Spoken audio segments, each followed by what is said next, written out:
I must say there's been some really interesting issues that have been under discussion here at this conference, Africa for Africa Women's Conference 2015.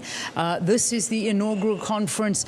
We know that this is not going to be the last. It certainly isn't.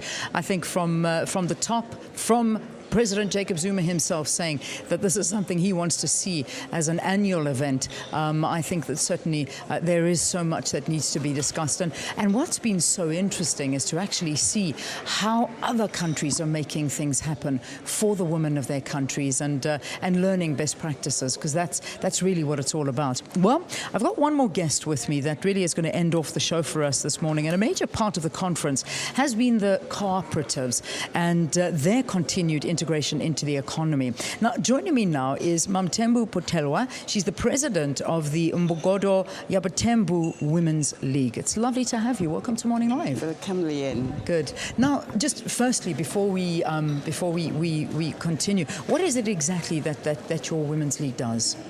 In fact, the Imbokodo Yabathembu Women's League is a women's movement. It's non-political movement. It's an NGO, but it's looking particularly at rural women. Yeah. Where we are dealing with cooperatives, small businesses, and training and all the skills for rural women. Yeah. That's the focus of Imbokodo Yabathembu. And is forging partnership with municipalities, local municipalities, and also the government departments. Yeah. I can be proud to say Department of Trade and Industry is our partner in each and every cooperative that we're trying to forge into.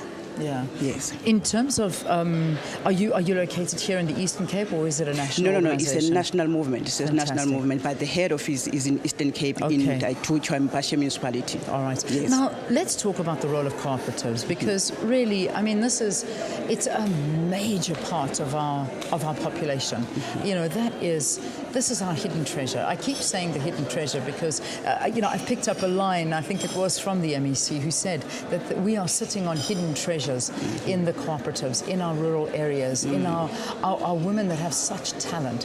What is being done to assist them from your side? In fact, that's what we're trying to do, because I think for many years we've been talking about women and conferencing and so forth, but we forget about rural women. And that's where we're standing for rural women, because those people, they've got a massive talent, especially in cooperative, in small businesses that have social clubs that they are in the rural areas. They're managing their little financing around those organizations that they are managing.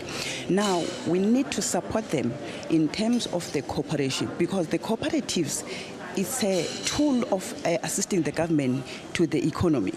If we can empower those men through the cooperative, because the cooperative movement is a big, massive movement for the country, any other country.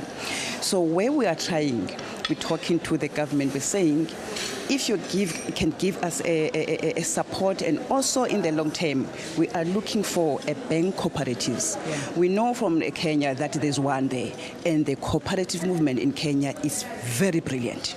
So we want to copy that for South Africa, especially the rural women. Yeah. Yes, I mean, just talking about a women's bank, we had this conversation from the lady from Tanzania, who is the MD of the Tanzanian Women's Bank, particularly looking at women's issues, funding women's initiatives, projects, businesses.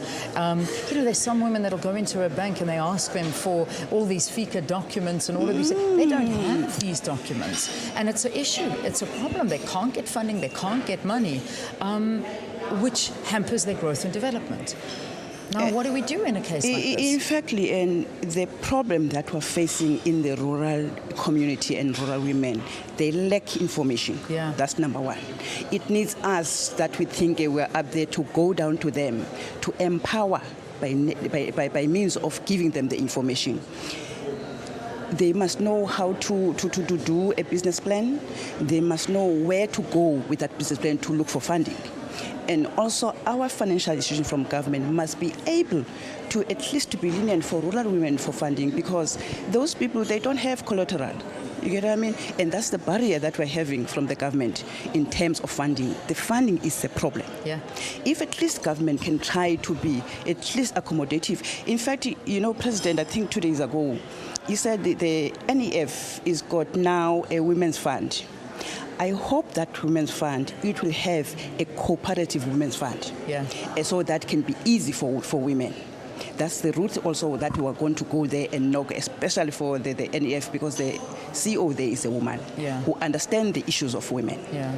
But the focus, it must be rural women. That's it. Well, we wish you the best of luck. Keep up the good work that you're doing, because we certainly do need it, and we need to empower these women with as much as we In so much, possibly lastly, can. Lynette, for the resolution that are going to be taken here, we have, as Imbokodo Yabathembu, to take them to implement to the rural areas. Yeah. Because if we're not focusing to the rural areas, we're not doing enough for women. Indeed. That's where the majority of the population is. Exactly. And that's where the majority of the population needs the help. So there you go. Thank you for talking to us. Thank you very much. All the best for the rest of the conference. Well, everybody's already gone. I'm sure you may have noticed that things have gotten a little bit quiet here. So the doors have closed. Day 2 of this conference has finally begun, and hopefully a lot of decisions will be taken here. And this is just the first of many to come.